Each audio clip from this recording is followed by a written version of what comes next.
And I must compliment you on something.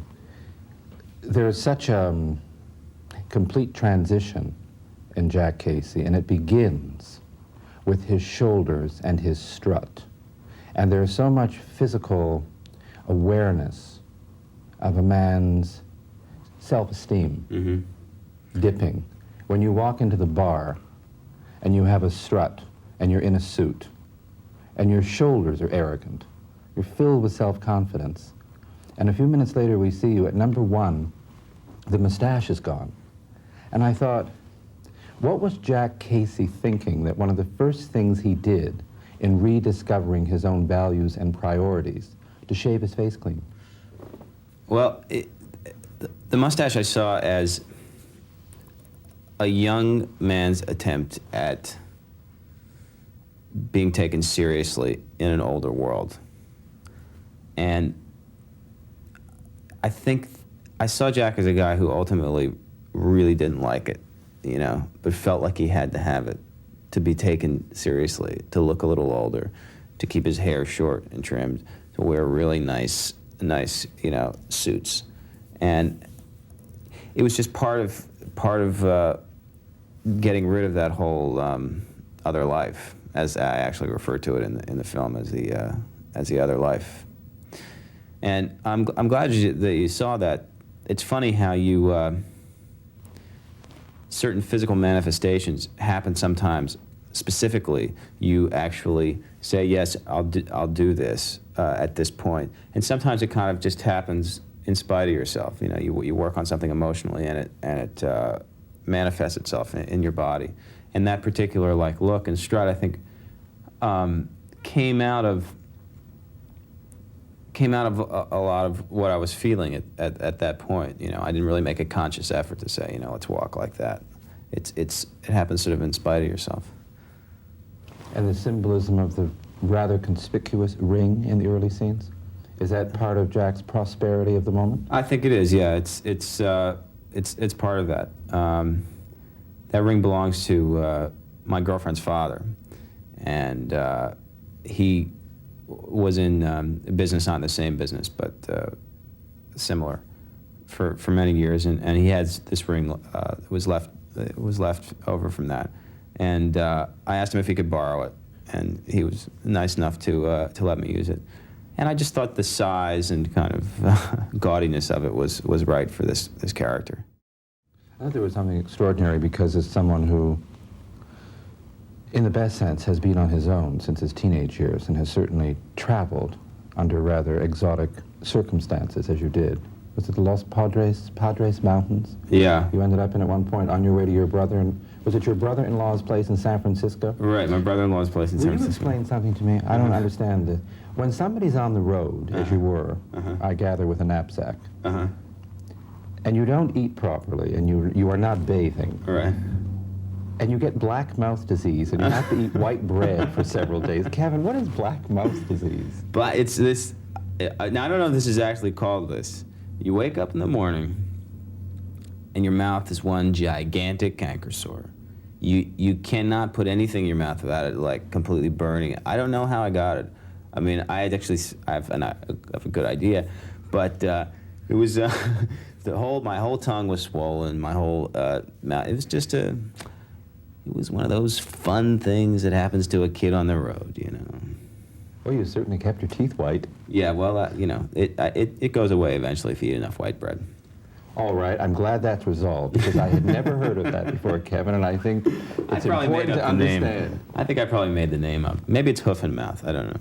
But you know, you have a wicked sense of humor, and people, having met people with whom you have worked in the past, you're the kind of actor who can say that, and I gather facetiously, that one of the ways of handling interviews and making yourself mysterious is to sit very quietly. Don't answer a lot of things. And then people say, well, he's teasing because he's really rather articulate and an interesting man. And of course, one thinks of groups of actors now who feel that the promotion and the publicizing of a film is somehow beneath them, and one hears extraordinary lines, like your friend and colleague, Sean Penn, saying, well, Robert De Niro doesn't give interviews. And you think it may be too late or too early to say, Well, Robert De Niro worked a long time before he said, I don't think I'll give interviews. You did a junket on Footloose. Yeah. We are here on Quicksilver. Right. What is your attitude now, as a man who really has come from the theater and television, toward the publicizing of your work and your films? Well, there's two parts of it. One is that I don't really see myself as a mysterious person. I have no desire to really create mystery around me. I mean, sometimes I'm sort of tempted by people that are able to do that, you know, but it's just not me. You know, I'm sort of right out there. My career, if it's to grow, I mean, the movies that I'm involved with have to be successful. And the more successful they are, the more I'm able to work on things that I really want to do. And part of the success or failure of a movie has to do with promoting it. And it's not that bad. It's not that hard, you know.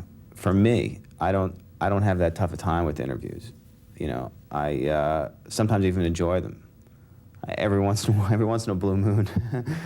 And so I say, you know, I balance the two possibilities. I say, yeah, sure, you know, I'd like to do a junket. You know, I'd like to get out there and have people see me because I want people to come see the movie.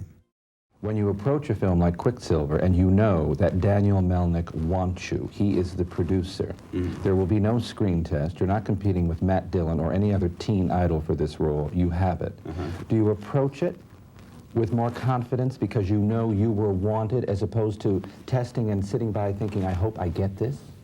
I guess the actual work I do approach with more confidence and also the feeling that my input is wanted and is respected, and people are interested in hearing what I have to say about how the film will turn out and what kind of ideas I have in terms of what to do with the character, in terms of how to play a scene, how to make a scene work, you know, what sort of wardrobe and, you know, all those things.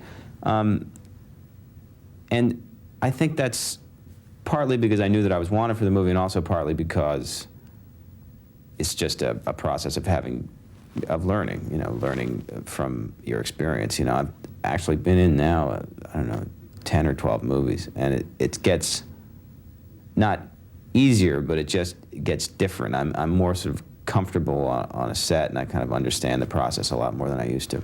That's rather full circle, isn't it, from that aptitude test you did for your father? That's There was right. a line that your inclinations and your talents indicated art, architecture, painting, whatever. And when the person giving you the test asked what your interests were and you said acting, the line was, well, you'll certainly know your way around a set. Yeah, because it was structural visualization I was very high in, which is like, you know, how you put pieces of blocks together. It's wiggly blocks is what it is. You put these wiggly blocks together and they test you and they see whether or not you have good structural visualization, which I was very high in. You still painting? No, I haven't actually painted for a while. I still doodle on my scripts. That's what I do. I do script doodling. No, we think of, I'm not forgetting to work in things like Friday the 13th. Oh, thank you. I hope we don't forget to work on Friday the 13th. Well, at least you were in the original. Come on, Kevin, you weren't in Friday the 13th 6. I was in part 1, that's right. That's right. Hero at Large. Another winner. Sure. Listen, John Ritter's doing Movies of the Week. What I wanted to say about all of this is that when you do something like Diner, and you capture the attention, critically, commercially, people look at the acting and think, this is really good. You wait months and months, and of course the attitude is, I've been noticed, there will be scripts. I'll choose the best, and things don't happen for months. And I think of your days waiting in restaurants and wondering when the next opportunity would arrive and when the solidarity comes in. And I bring all of this up because I always thought that if Robert Redford had made the decision to cast Anne Margaret in Ordinary People, and you know she was his first choice to play the mother. I didn't know that. Yes, she was. Huh. She turned it down, saying she could not do the role emotionally. Oh. I thought that you, with Anne Margaret and Donald Sutherland in Ordinary People, might have happened. But as we know, you were very close in getting Ordinary People, but at the last moment, you didn't. How do you deal with being that close to something you know you want and continuing to say, it isn't me personally, there's just something he wanted that Timothy Hutton had at that moment that I didn't? It's a very difficult thing to deal with, and it still happens. You know, it still happens to me. I mean, I still, like, somebody comes along, I say, boy, I really want this. This would really be nice, and it just doesn't work out. The thing that's hard about it is that if you're a painter, then your painting is rejected, and you have some kind of a separation. You know, if you're a musician, it's you have a little bit more separation, a piece of music at least in between you. But an actor, it's really like, it's you, pal. You are what we don't want. You know what I mean? You are what's not right for this, and that's real tough. I mean, I think that I've always had sort of a rule ever since I've been in New York. You know, I mean, even 10 years ago, I'd go on open calls, and I'd see 400,000 blonde-haired, blue-eyed guys, you know, sitting there about my age, waiting to go in. I try really to wake up in the morning, or to look at this crowd, or to walk down the street, or, you know, and whatever I did, and say, whether you're good or you're bad, I'm unique. There's no one exactly like me. They make it really, really close, but there's no one exactly like me. And if I just hold out long enough, something good is going to happen. And that's really what I've tried to keep as a rule, and that's how I deal with it. You got the offer from the producer of one of the soaps who said, just stick with this for maybe 3 years, you'll make a lot of money. Yeah. And you walked away from it. Did you walk away from it because you were convinced even at that point that you were unique and your uniqueness would be noticed, and that the soap might put you in an acting rut where you did stay for 3 or 5 years, and suddenly said, why should I give up the financial security when I know 500 unemployed actors? Mm-hmm. Why did you leave? I felt like, I realized that it was important to take some risks with your career. Sometimes I think you have to make yourself kind of hungry again, and take some shots, and it seemed like a good one. I also didn't really enjoy the work all that much. Soaps are very unsatisfying in a way, because for me at least, because you always play the middle. You know, you're never playing the beginning or the end. You're always in the middle the whole time you're there. You know what I mean? No, the scene never ends. It's always cutaway, cutaway, cutaway. You know, and you never wrap anything up, and it started to get to me after a while. And I felt like, I mean, I could see people who had been on for years and years and years, and who were happy, I'm not saying, and successful, and had a lot of really nice stuff, and really felt good about what they were doing, and were doing very good work. But it just wasn't the way I saw myself, and so I said, well, I've got to stop now. Plus, I had got Diner, too. I was on my way down to do Diner, so that helped, you know, to stop and go into a movie. I think it's wonderful that I can sit in front of an actor who, when he got that important break and did National Lampoon's Animal House, and they said he was going to get union scale, and you thought you'd become rich. What was it, $785? $785, yeah. 5 weeks' work? 5 weeks, yeah. Big money. Well, I'm sure it was at the time. It was yours. It was. After taxes, you got about, I don't know, 400. Yeah, I spent it in like an hour, I think. Is the rapport that's so perceptible on the screen between you and Paul Rodriguez, between your characters of Hector and Jack, is there a friendship? Yeah, well, I haven't had a chance to see Paul that much. Certainly we were friends during the movie, and I'm very drawn to comedians. I don't know, I find them very fascinating people. I think that what they do is, I mean, Paul's obviously now an actor. I mean, he's not just a comedian, but to me, to get up there and just to put yourself like on the line like that is so frightening. I mean, I at least have some kind of other dialogue in between me, some kind of a character.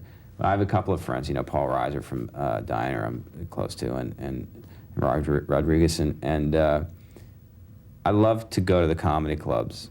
I love to watch them work out, and I did quite a few times while we were working. Paul would be, you know, playing in L.A. and stuff like that, and I'd go see him.